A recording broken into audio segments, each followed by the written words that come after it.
Hi there. Welcome to Adventures in Visibility. Today we're going to be exploring what makes you uniquely you and how you can use that and position that uniqueness in the marketplace. I'm Denise Wakeman, your guide and host for better visibility on the web. And today we have a fun guest that I've known for a long time, Nancy Marmolejo. And I'm going to be talking with Nancy about her transition from one brand to her current brand, which is quite fascinating. And we're going to be talking about marketing, and is copycat marketing dead? Now, before I get to that, I just want to remind you that if you like advance notice of who is coming up for my next guest on Adventures in Visibility, you can go to adventuresinvisibility.com to subscribe and get advance notice. And also, we are now available as a podcast on SoundCloud, Stitcher, and iTunes. So if you prefer to take Adventures in Visibility on the go with you, you can go to adventuresinvisibilitypodcast.com.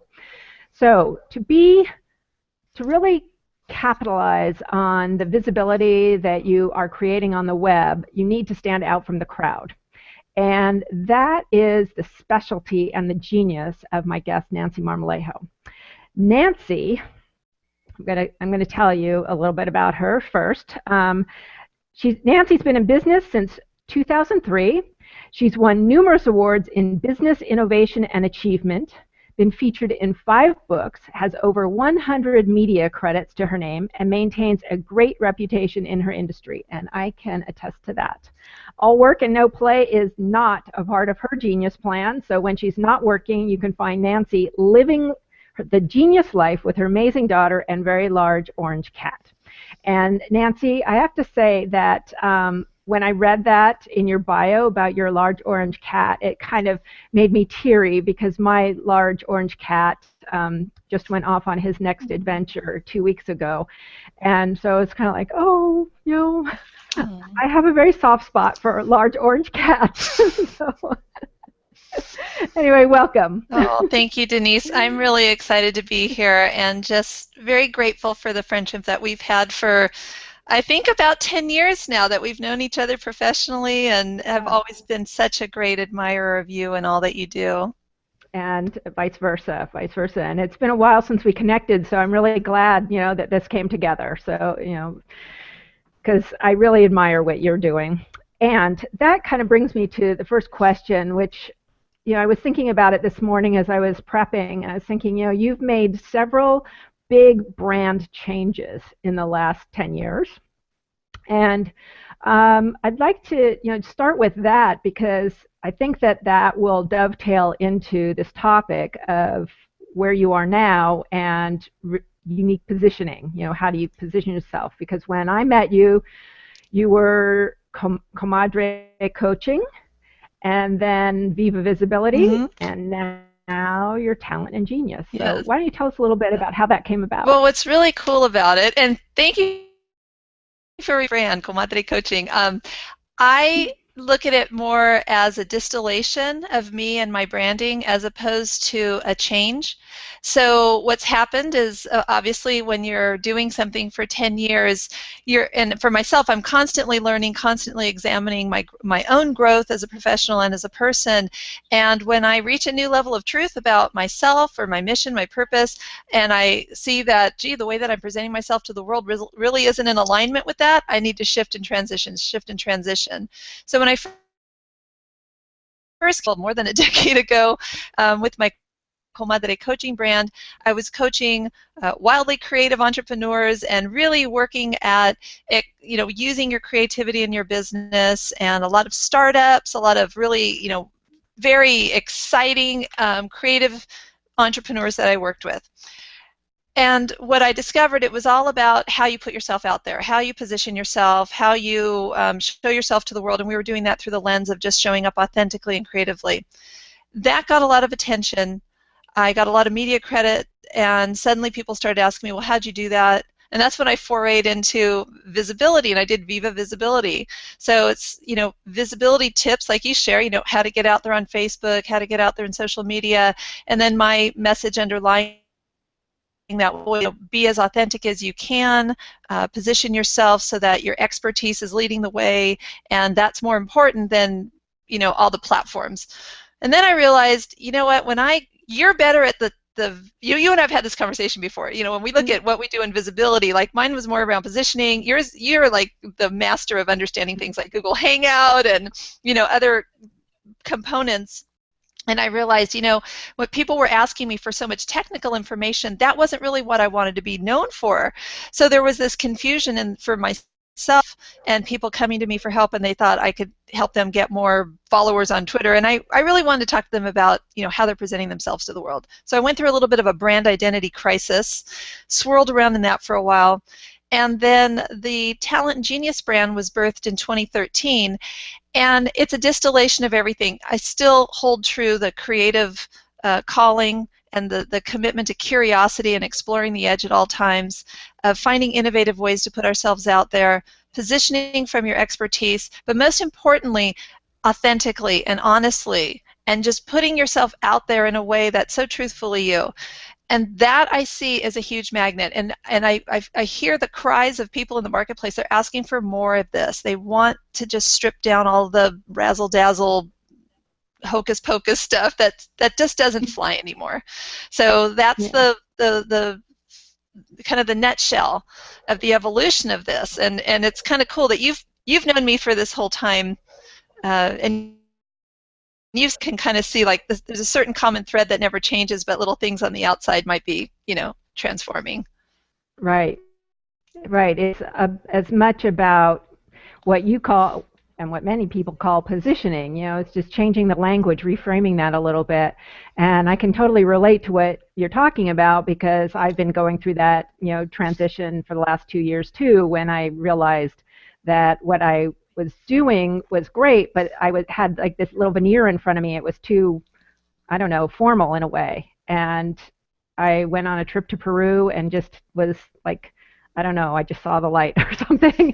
And that, hence, Adventures in Visibility was born, because, I was denying this whole part of myself, which was around the adventurousness, not only in travel, but how I am adventurous in business and etc. So I love that. I just want to say I have noticed that with you, and having known you has always, just I think it's important for us to reveal a part of ourselves, but to reveal it in a way that's comfortable for us. Mm-hmm. And for you going to Machu Picchu and letting us know not just the fact that you love to hike, but there's a certain kind of person who hikes Machu Picchu. So it starts to peel back the layers a bit, and understanding you more. I see that in you, and I want to just acknowledge you and honor you for it, because I think that's been a beautiful gift that you've given us. Yeah.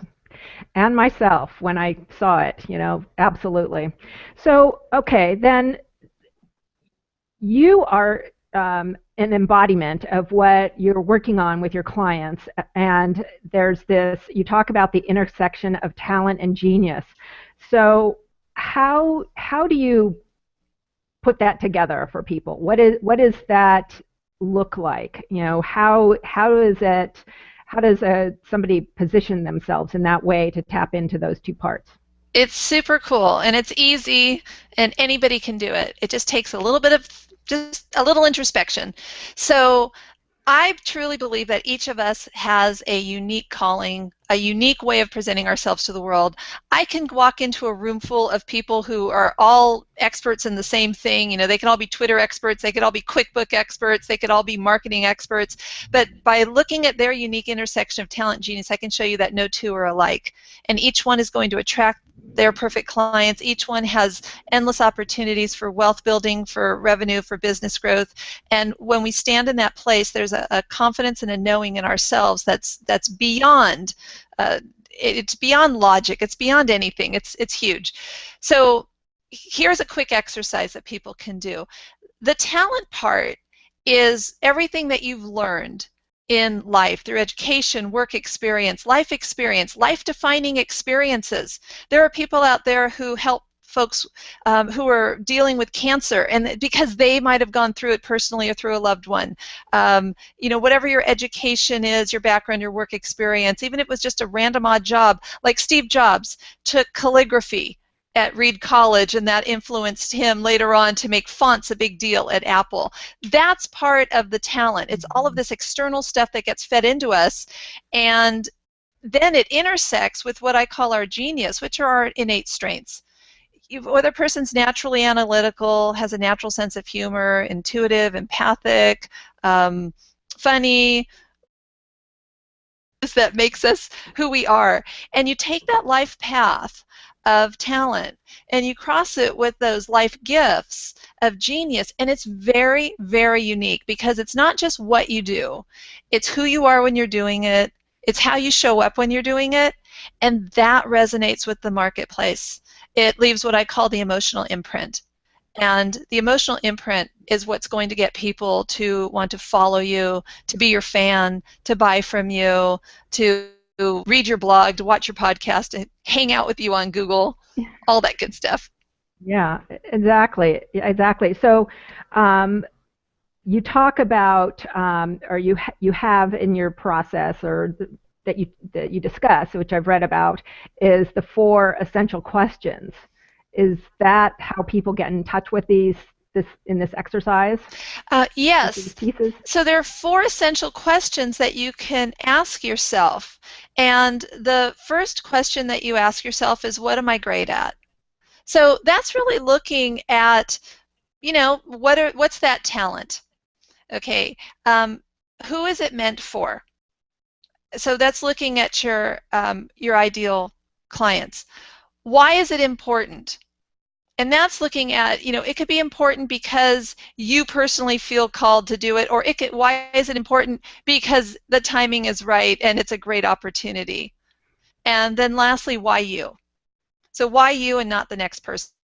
And if you can go through those 4 essential questions, that's a really good place to start when looking at your positioning, because what you're great at, who is it meant for, why is it important, and why you? I mean, right there you've got a rock solid positioning strategy, so that way you can confidently go out in the marketplace and do what you're doing. Even if there's a million other people who quote unquote do what you do, you could be the one that stands out, more visible. And that's how you get found by your ideal client, right? You got to stand out. There's so many people out there, and how do you distinguish from one to the other? And do you find that there's one of those questions that people get stuck on more than another? I think people can get stuck on any one of the 4. Mm-hmm. I coach people through this. It sounds really easy putting it out there. It's one of those things where it's simple but not easy, because when you really start to think, what am I great at? People come to me, oh my gosh, there's like 100 million things they could name. And then I say, what are you great at? I want to distill it down. Where's the focus? And that's where a lot of the coaching comes in. Yeah. And then also that whole piece about why me. That's the one I was thinking of, because I think that in my experience, many people have that question and can't answer it. And I've at times felt like I can't answer it too. Like, well, why me? Because there's like all these other people too. You can wake up one day and feel crappy and cranky, and you ask yourself, why me? And you just like, oh, there's no reason. Nobody wants me. And then suddenly something happens where you might work with somebody and somebody reflects something back to you, gives you some feedback on the process you helped them through or something, and suddenly you feel on purpose. So that can turn on and off really easily. It has a lot to do with our own emotional state. It has a lot to do with what we're doing to maintain calm and confidence in our own lives. So the inside stuff has a lot to do with your positioning as well. If you're feeling wobbly and shaky underneath, it's going to show, no matter how slick your branding, no matter how spot on your message. You're not believing it and you're not standing true in it, it's going to show. Agreed. And so that takes me to the next piece here, is that how do you put that into a message so that is the right message for the people that you want to attract? Well, it's always important to follow, there's some basic guidelines for a great message. Who you are, what you do, who you work with, and the results people get. And if you can stay focused on those components, the power that's inside of it is the language that you choose. But if you just remember to communicate who you are, what you do, who you work with, and the results people get, and stay focused on that, that's going to help. Because what happens is that when I ask people, tell me about yourself, tell me about your business, why should I get excited about working with you? I work with a lot of people who are in coaching or they're consulting, they're trainers, facilitators, so they've all gone through certifications and extensive training. Why should I work with you? Well, I'm a 5 black belt blah de blah, and I've been certified in XYZ, and I studied at the feet of Scooby-Doo, and I'm listening to all this stuff, and it means nothing, like, woo, right over my head. So that's basically reciting your talent. And that's great, and it's a wonderful resume. But I want to know who you are, what you do, who you work with, and what are the results people get. Don't just talk to me about all your certifications, because that's really boring. That's like the alphabet soup after somebody's name. It's like, right. Snooze. And lots of people have the exact same certifications. Yeah. Doesn't mean anything. Yeah. So this gets back to that question, why you? So it's not about the alphabet soup of certifications. So this is getting into this whole area where one has to be really super confident, like you said. I mean, it has to go into that emotional confidence of who you are. And it seems, like you said, that could be a struggle based on how you wake up in the morning. But do you have any tips or I don't know, some kind of exercise to help people keep on message? Well, there are a couple of different things. So what you just said right now alludes to some of the inner work. And what's been interesting is that when I first started my coaching 100 million years ago with Comadre Coaching, the creative process, it was a very internal process. And, I'd coach people around things like gratitude and being observant in the world and appreciative. And that would shift how a person felt about themselves and their creativity, and suddenly they could bring that into their work. And then when I started doing Viva Visibility and everyone was asking for tactics, I kind of kept it up in the head. It's like, here's how you do it, problem, solution. Right. And with Talent Genius, I've taken it back down into the inside, because what I realize is that without that core strength, we're not going to be able to get things on the outside. So a couple of things I really recommend for people to, if you want to stay on message, don't start with the message.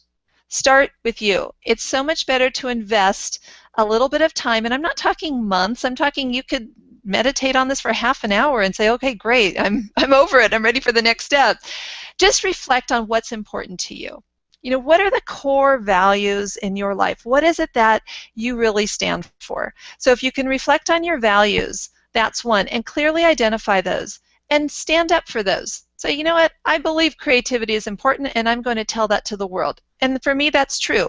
I believe curiosity is important. I'm going to tell that to the world. I believe that being vulnerable is important, and we need to risk being vulnerable in order to grow, and I'm going to tell that to the world. It is so important for me to share that I'm willing to say it publicly. Other people might have a different message. They might say something else that's part of their values. So identify your values and speak them out loud. Don't just put them on a little cute vision board or whatever. Just speak them aloud. Talk to people about it. Write about it, and show it. Demonstrate it in all that you do. When you are living it, that's the first step to being on message. That's the real first step to strong positioning. Too many people default to somebody, they'll just pay somebody to say, find the words for me, and that's it. Just give me a tagline. Well, what happens? Like 6 months later, they go and have to rebrand because they say, it just doesn't fit me anymore. Do it right the first time. Another exercise that you can do is to um, just go through your own inventory of talent and genius. I've got a resource on my site that can walk you through it. Just take yourself through your own inventory of talent and genius. Look at your life path, look at your life history, and look at your genius, and start to identify and appreciate your unique intersections. Because when you do that, then you're going to start to see that you do stand out so much more than you think that you do. And after that, it takes a bold step. It's scary. This is where the vulnerability part comes in. You know, your knees are shaking and your ankles are wobbly and you think, oh my gosh, I'm going to go out there and topple down. Everybody feels that way. Nobody wakes up in the morning feeling perfect. So we all get to stand up imperfectly, put ourselves out there in the best way that we can. And you might nail it the first time, you might not, but don't quit. Just keep trying, because if you keep speaking from your truth, that's what's going to shine. That's the real magnetic positioning and messaging. It's not necessarily having the perfect set of words. The words are great. I help people with the words all the time. But if you don't have that power underneath it, that confidence, the words are just a window dressing. And I want more for you than that. That is just, Amen. Amen is right. It's like, woo! Yeah. I mean, that was beautiful. I'm glad it's on video. I'll put a crown on my head for that one. Yeah, right. There you go. Woo! Yes. Just as a side note here, this is one of Nancy's first guest appearances on a Hangout, so she's playing with the tools now. It is the first, yes. The first. Okay. I Okay. promised to behave myself from here on, but I felt that a crown was necessary for that one moment. Yes, it was necessary. And, again, it resonates with me so strongly because it was on that trip, on that track in Peru, where I realized that every day I was waking up in total joy. And I wanted, and it was hard. Let me tell you, it was hard. It was the most physically challenging thing I'd ever done. But every morning I couldn't wait to get back out there because it felt so good. And I came home and said, I want to keep feeling like this. And so that's kind of like my touchstone is like, remember that? Oh yeah, that's the way I want to feel. That is cool. That is cool. That makes a big difference. Yeah, it makes a huge difference. I mean, anyway, one of the things that you said is that copycat marketing is dead. And so I do want to address this and what you mean by that, first of all, and then bring in a comment by someone who RSVP'd, and if we can just get a little bit around that. So why do you say that? And what is that? So copycat marketing is, I start, as you can tell, I'm starting with you as a person. So there are different, you want to, when we're talking about copycat marketing, where do you want to start? You want to start with branding? You want to talk about, the structure of marketing, how you do a funnel, all of these different things. Let's start with you. Okay, let's start with you. And there are so many people who do not want to, they don't know how, or they don't know that they can tap into their own intersection of talent and genius. They can't just stand out there and be themselves.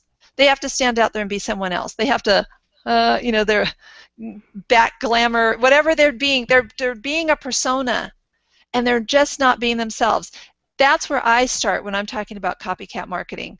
I'm talking about just be you. Don't be a knockoff of some mentor who taught you. Don't be a knockoff of this person over there because they're a 7-figure business owner and you want to be, and so you figure in order to be 7 figures, I need to be like that person. I need to get a nose job, a boob job, dye my hair blonde, get a mohawk, do CrossFit, whatever it is. If that's not you, don't worry about it.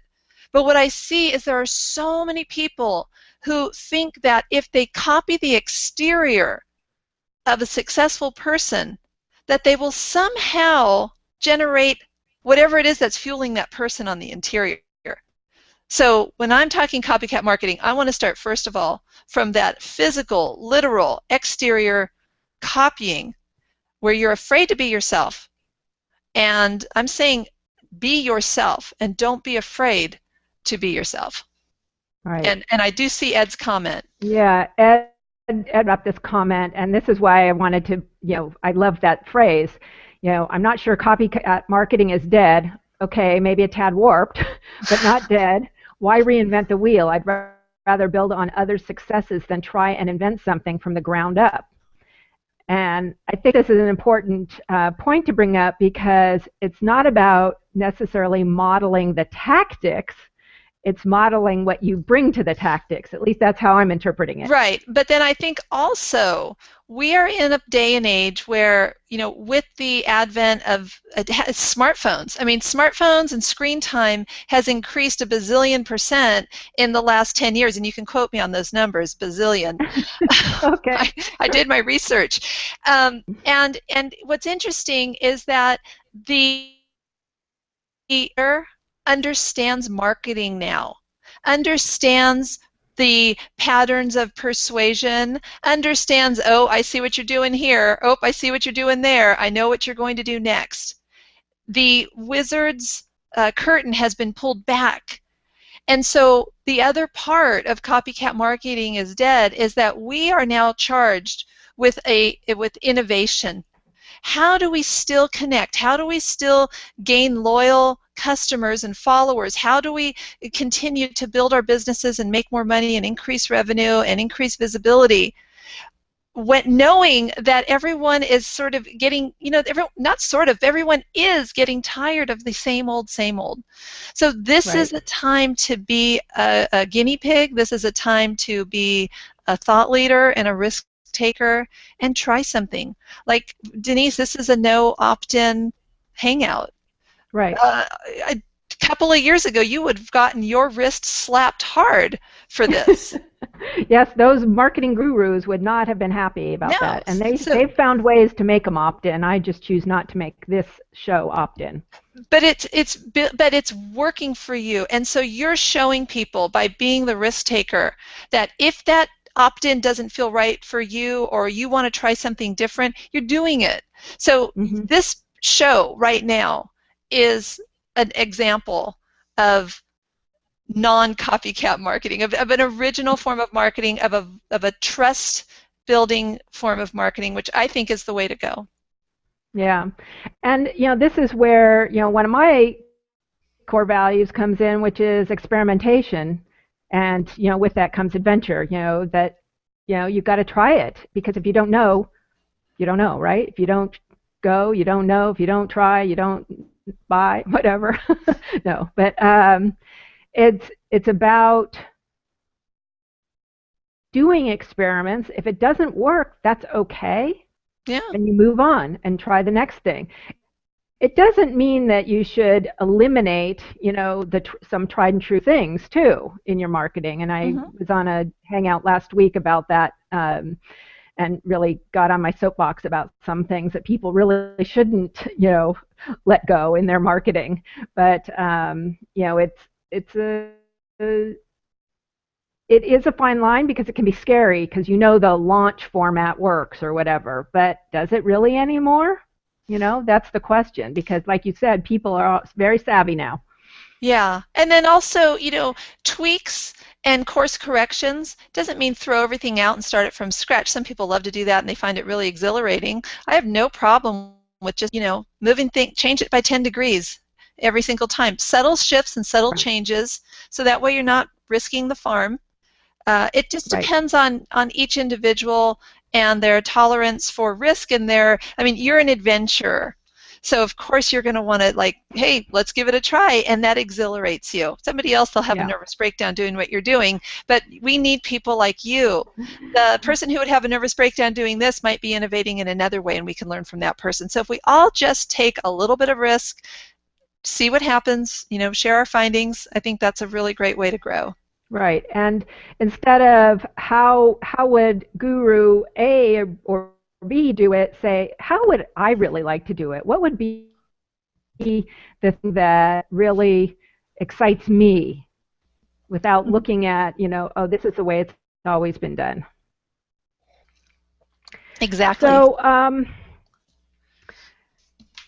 we're at the bottom of the hour right now, the bottom of the half hour, and I want to be mindful of your time. So why don't you give us a little idea what you've got coming down the road? What are you working on these days?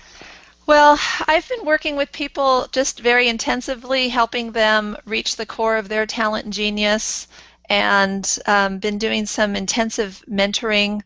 It's very exciting. I've been watching people who were devaluing their talent and genius and undercharging and underappreciating themselves completely break out and just explode with their revenues, establish names for themselves, and not necessarily become Oprah famous overnight. There are people who have maintained a small level of visibility but an extremely high level of profitability, and just finding that right combination for people.